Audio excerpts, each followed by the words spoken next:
No, it's interesting. In Italian, they say, I made a dream. They don't say, I had a dream. Un sogno che ho fatto. And that's really beautiful. It's a very different way of seeing the dream world. In English, we say, I had a dream, like almost like it was mine, but I made a dream. It's just so much more poetic.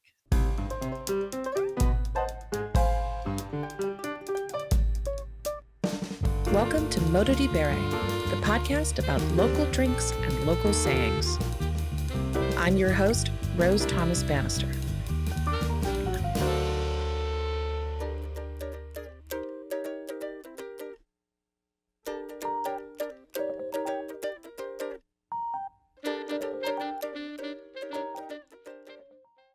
So excited, you guys, because I have some big news. Oh, the band who composed the theme music for this podcast has a new record out. If you listen to season 1, episode 11 with Ersilia Prosperi and Amy Denio, then you already know a lot about this band. If not, you can go back and listen to them. I'm sure you'll want to after you hear this interview today with Ersilia and Amy about their new record, Uranio, which is out now on Folderol Records. Ersilia and Amy are amazing musicians. They're both multi-instrumentalists, and the band OU is really interesting to me because they sing in many different languages and dialects, starting with OU, which means egg in Sardinian, which I think is so cool. So tell me all about the new album. Ci abbiamo messo un sacco, l'abbiamo iniziato a registrare. The work began in 2020 on this album. So it's been a huge amount of effort, a lot of recording in various studios all over the place in Italia. I'm Amy, and I'm the producer, and I'm very proud of this new egg. Tell us about the themes of the album Uranio. È un disco che parla molto di quello che accade. Really better left unsaid. But we're going to say it because we are here as musicians to change the world to a better place by bringing all this into question. What is the family? I love the discourse on the album of the idea of nest. Nido is the first song on the album. This means nest, and it's about relationships. Are they nests, or are they more cobwebs that trap you? It's a really beautiful metaphor that brings into question the function of home. How can we bring the balance to an idea of living together, working together, collaborating together without trapping each other into this dysfunction? Ersilia, I think, is one of the greatest geniuses I know, absolutely, who brings this sense of irony and urgency to look around us and question if we can accept this. And in fact, most of the time we cannot. So let's not accept what's going on. And let's find a way to bring a more positive spin to our relationships with everyone, to begin to communicate with strangers, to begin to advocate for open borders, to have empathy. That's definitely what I'm interested in with this work that I'm doing. And can you explain about the base on Sardinia, like what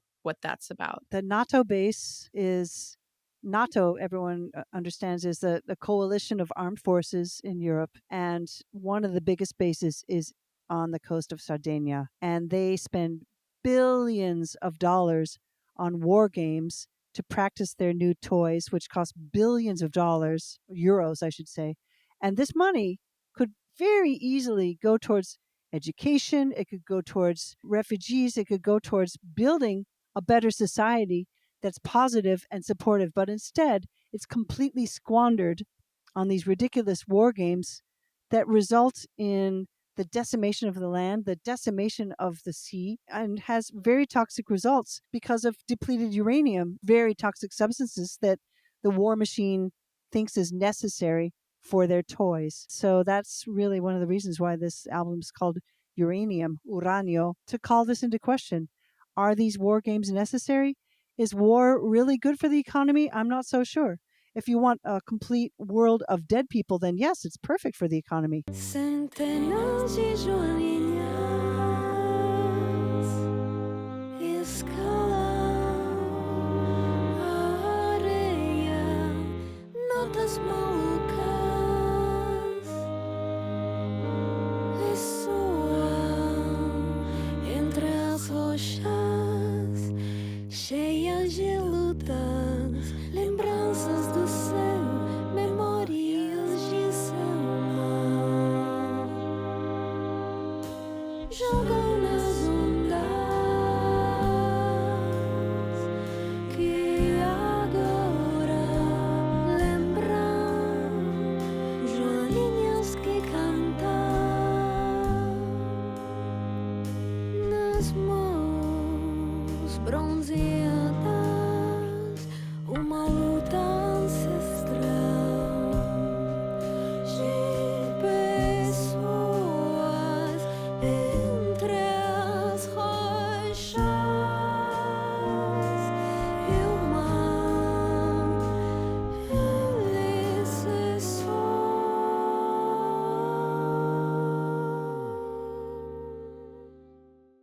I'm not a linguistics expert. My background is more in wine, and the biodiversity interest for me came through my studies in wine. So when I first started this podcast to put the linguistic diversity and the biodiversity together, I thought maybe I was coming up with some romantic idea. But the more I interview people over the last year and a half of working on this project, whenever I talk to someone in linguistics who studies minoritized languages, they all tell me that people who study that were inspired directly by the environmentalists who were interested in biodiversity, and that the extinction of animal species and the concern about that drew people to be more interested and to value more the rare and dying out, the languages that are dying out. So I'm learning that they're more connected than I thought. So definitely on this record, there's all these songs about animals. And so I really want to ask you about the connection between biodiversity and linguistic diversity on your record, or any thoughts you have about that. Io penso questo, che Biodiversity fortunatamente between language and nature is one and the same. There is a connection between everything. And really, when you understand that nothing is immutable, everything is going to be changing. Like when you look at a river, the Civil Corps of Engineers try to make a river nice and straight so they can have all the nice suburbs on either side and everything's going to be nice and ordered. The river says, no, I'm going to follow the path of least resistance. This is the rule of nature. It has nothing to do with you civil engineers trying to control me, because that's really a bad idea. So in biodiversity and in language, it's incredible in America right now how many dialects are springing to life like on a daily basis. It's so interesting as I teach these students, and they're using words I've never heard before, and they're all the time. Language is always going to take on a form that reflects the very earth that we come from, the very environment that we're facing. As global warming happens, I think our language is going to change. As the ices all melt, I think we're going to have developed new words. Like there were 100,000 words for snow before. We're going to have 100,000 words for heat very soon. I just think that biodiversity is a reflection of the mutability of nature and the ability to improvise, to accept and to go beyond what are perceived as limitations. But really they're not. They're inspirations for us to survive. There's a musical ornithologist from Hungary named Péter Zöke, S-Z-O-K-E, who studied bird calls in the 1950s using modern technology. He recorded birds. When he slowed down these bird songs, he discovered that he was listening to Hungarian folk melodies and that he was listening to the cadence of the Hungarian language. Oh my God. But it was going so fast when you normally listen to it, a bird is like, you wouldn't know. But when you slow it down, it's like, no, no, no, no, no, no, no, no, no, no, no, no. So we intuitively comprehend this almost without thinking, but we absorb this information from nature. So did he think the birds were influencing us, or the Yes. other way around? Influencing our language and our culture and everything. There's so many animals on Uranio, this new album. Tell me the story of some of the animals and what they're talking about on Uranio. si chiama Tartaruga, la canzone. So the tortoise is the most persevering creature. It will always go forward and always find a way to make an alliance with that all around it, which is a great metaphor for our challenge as human beings. How do we make alliances? How do we persevere? We have to be patient. There's the myth of the tortoise and the hare. The tortoise is the one that wins because of perseverance and because of this indomitable will to create alliances.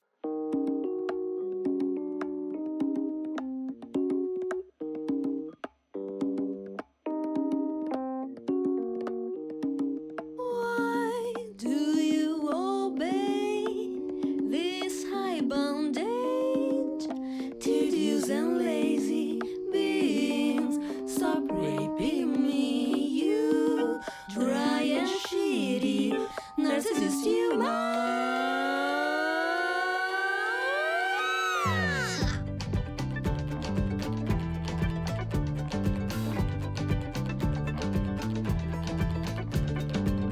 Bandos, rebaños, machillas, oh mano no corresponden bandos, rebaños machillados. Migração fluida. Se movem, mudam, não fazem alianças, não se opõem, transam. Não fazem aliança, se movem, mudam, não fazem aliança.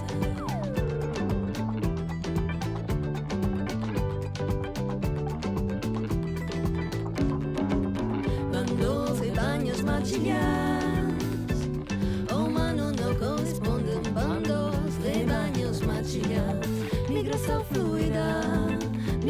fluida, se movem, mudam, não fazem alianças, não se opõem, transam. Não fazem aliança, se movem, mudam, não fazem alianças.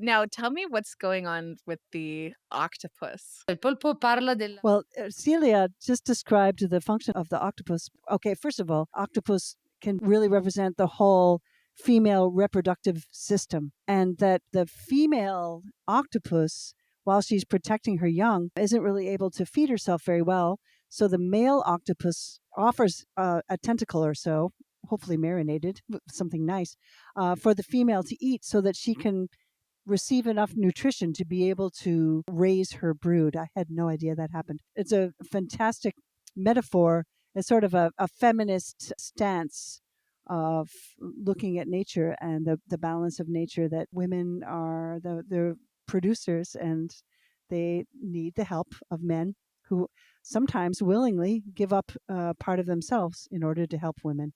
One hopes that this will continue to be the case.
Can you tell me more about the song Tortorella?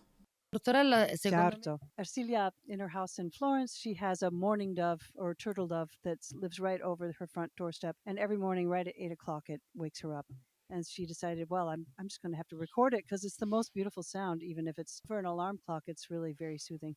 And she did so, and it goes, hoo-hoo, hoo, hoo-hoo, hoo-hoo, hoo, hoo-hoo. And she thought, wait a second, I'm going to arrange that sound into a composition in honor of this beautiful creature. She did so. So that's the basis of the music is from this beautiful bird that woke her up every morning in Florence. During the pandemic, she had this absolutely surreal dream that there was a gigantic duck flying through the sky, and hanging from its beak was a neonatal baby, like a little tiny, not a little tiny, a gigantic human baby hanging from the bill of this duck. And that really, in fact, we are all ducks. But at the same time, the song evolves to the breezes on a beautiful Sunday afternoon. No, I mean, there's a sense of relief in some way that even though we might be tortured as gigantic ducks. I mean, that's really a metaphor for how we are as humans, ducks, we think of ourselves as physically like svelte and beautiful and graceful. I guess ducks are too. Anyway, it's a confluence of dreaming and reality and the pandemic and hoping for a better world is really how I describe the song.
No, it's interesting. In Italian, they say, I made a dream. They don't say, I had a dream. Un sogno che ho fatto. And that's really beautiful. Like it's a very different way of seeing the dream world. Oh, that's beautiful. In English, we say, I had a dream. Yeah. Like almost like it was mine, Yeah. But I made a dream is just so much more poetic. We had this discussion on have children versus make children, which is two different things in English, but maybe it's not really. What was the production process like on this album? This project started really a long time ago, this third album. And like any project that takes a long time, each of the pieces developed its own unique aspect. So my work was to try to make a coherent whole out of the entire project. I came into the actual process when things were more or less halfway done. I came to Rome about a year and a half ago to participate in recordings and to give suggestions as a producer and in general to kind of get the big picture of how things were going, with the great collaboration of really everyone in the group, but especially Ersilia, obviously. The bassist Claudio Mosconi, he was the one that took over the mixes and remixes. I confronted the same situation, or shall we say challenge, with my own album recently, where I had recorded stuff over 4 years, and I thought, great, I'll put it together as a mixtape in Christmas and give it to my friends. When I put it all together, it sounded terrible. Individually, they were all beautiful pieces, but as a coherent whole, I had to work for 2 months to try to remix everything to make a coherent feeling. And we went through the same process with Uranio. They're individual, beautiful, amazing pieces, and then bit by bit, we found a way to build this one enormous sculpture, a beautiful musical adventure that's poetic, ironic, political, terrifying, very sad, and deeply touching. And we really hope that you enjoy it. Ersilia is saying that music is a way for us to confront these grand frustrations, looking at the way the world is really going to hell, and that it can bring some joy. And it can also remind people to be critical of what's going on, but mainly to bring some joy, because otherwise we can just stay desperate and look at only at the negative. But she also talked about her process of creating this album, which is that as a composer, she would wake up in the morning and really begin composing right away. And sometimes the text would influence the music, and sometimes the music would influence the text. And then she also described the first song, Nido, has words by a French poet that she works with in Madrid, and her name is Flore Guérin. And Flore wanted to live in Italy, right? But she was refused entrance. And when Ersilia looked at the situation more closely, realized that the frontiers of Italy had been closed, causing the death of thousands of people. This is just very unjust and made her enraged. And so the concept of nido as nest became a metaphor too for becoming entrapolated in this vicious, cruel situation where there's no way out of the nest, there's no way in the nest. Her frustration at seeing the situation of people being refused entrance on the beaches that people go to, like suddenly people are denied entry. It's ridiculous. My friend Tom Cora used to call the customs people boundary janitors. I think that's a very kind way to describe this concept of borders. Is basically, it's based on human insecurity that mainly comes from patriarchy and from, when you look at the history of the world, for millennia, women were more at the center of society, and there was a much, much more egalitarian balance of each person doing what they could do, not being stopped. Let's hope that we can move back to the feminist age.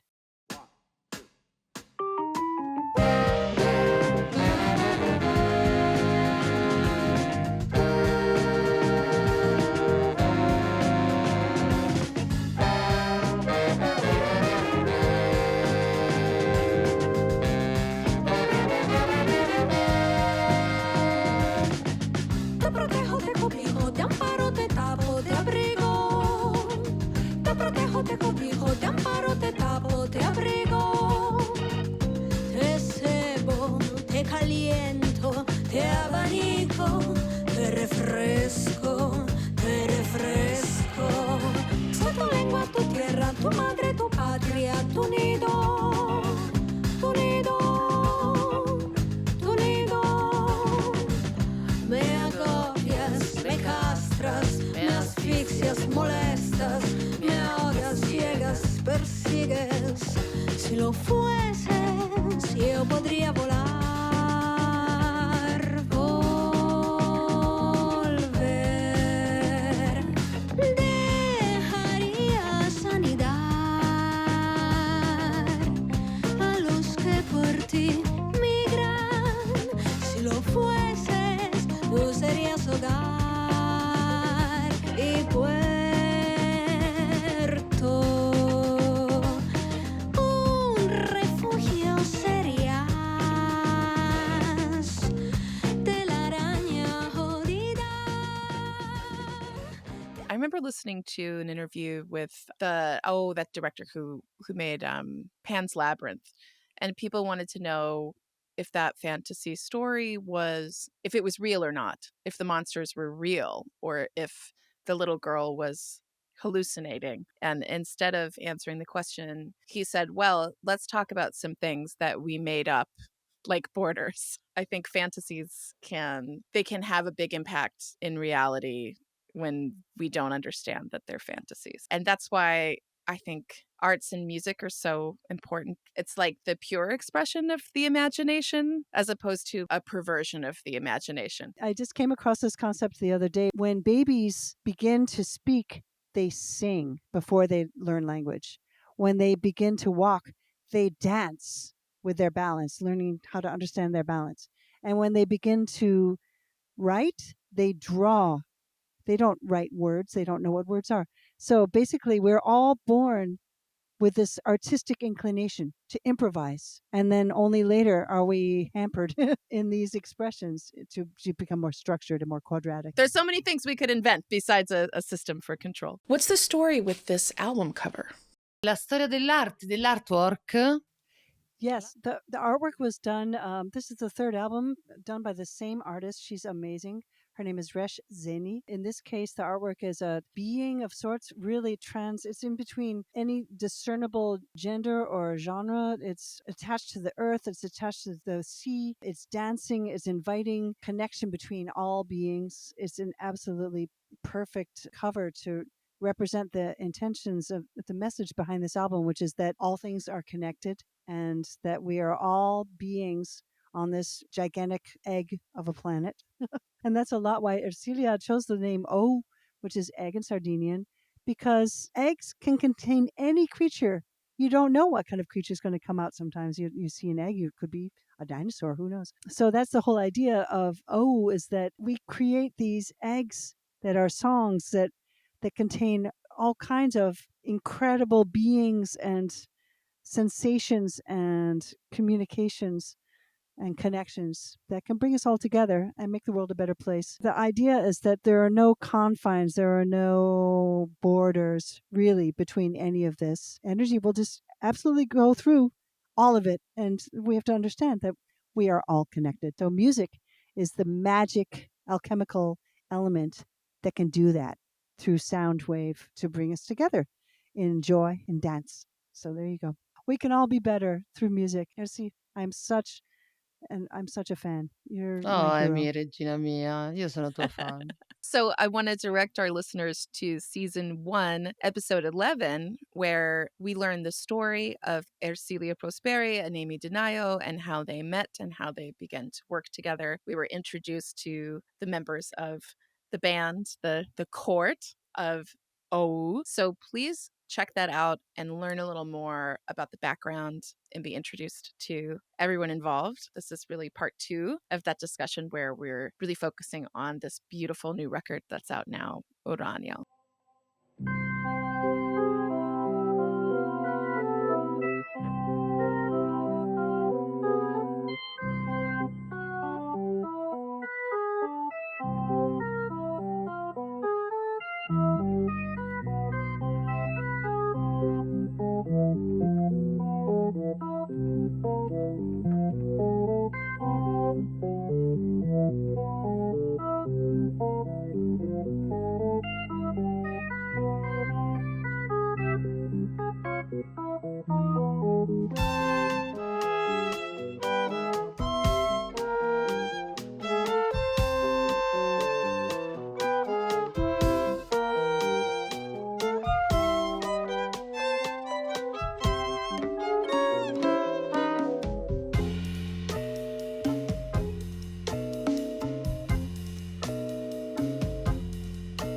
Don't eat me, hunt me, stop me, rest my soul. Leave me alone, what's your fear? I need nobody, I'm a king in my home. With a cheap thrill Chamberlain, where the hell is my court?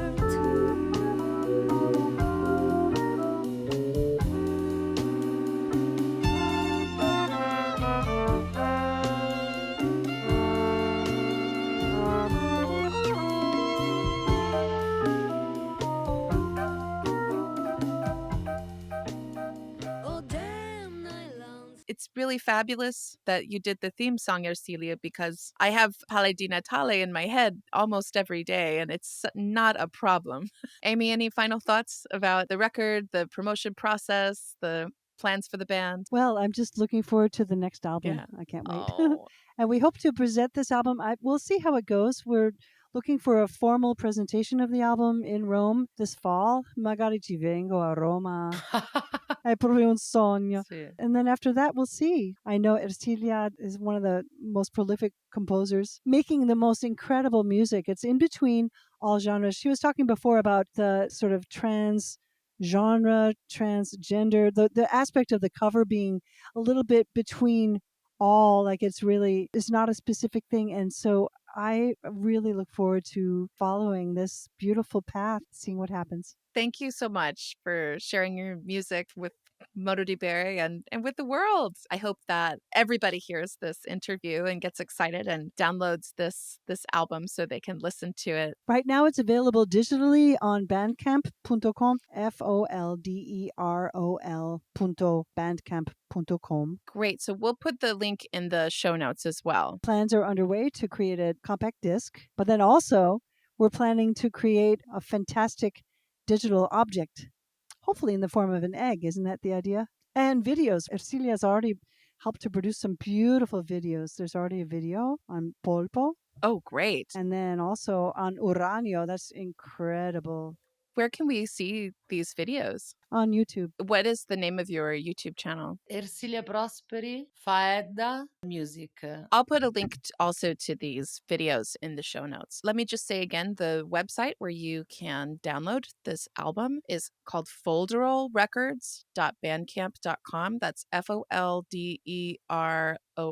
records.bandcamp.com. bandmate.com. Is there anything else you want people to know? Aforas, no blogs, is the website of this movement that in Sardinia fight against the invasion and colonization of NATO armies. I will put that in the show notes. I don't want there to be this destruction of species in beautiful Sardinia. If you're hearing about this and you want to help, you can support this movement. I cannot think of a better album for students of all types of diversity and biodiversity and everything else. It's a beautiful atmosphere of sound across the whole album. It's so many different emotions and sensations just from the music. It just changes every second. It's really beautiful. There's so many emotions and so much humor and so much story in just the music itself before you even learn what the words mean. It's a fantastic album. I congratulate you. Oh, Guri, thank you so much for making it. I like to listen to your music when I'm walking in the park. I'll think about the birds and whether the birds speak in Brooklyn accents or not. They probably do. Probably do. It's such an honor to be in the same space with you, even online, really. You're such geniuses. I love everything you bring to the world. Thank you. I'm so Rose. glad that we're friends. Grazie. Arrivederci. Arrivederci. Grazie. Thank you so much for listening. This was the end of season 3. It's a really exciting season, especially adding video episodes to YouTube. So while we wait for season 4, I have some really fun bonus episodes planned for you. So if you haven't done it yet, if you've been thinking about becoming a paid supporter, you can go to patreon.com/Modo di Bere. Special thank you to our Patreon supporters. You really do make this project possible. And for something free and wonderful, I want to let you know that the best way to find out about all the adventures at Modo di Bere is to sign up for the newsletter at mododibere.com. Just put in your email. That's MODODIBERE.com for free weekly essays from all the writers at Modo di Bere magazine, updates on the podcast, updates on season 4, and updates on that travel show that I keep talking about. So if you haven't signed up for the newsletter, I hope you do it now. Wherever you go and whatever you like to drink, always remember to enjoy your life and to never stop learning. Cheers. Support us on Patreon. Grab the newsletter at mododibere.com and subscribe to the YouTube channel at Modo di Bere to watch the travel show Modo di Bere TV. Music for the show was composed by Ersilia Prosperi for the band Oh. Purchase their music at the link in the notes.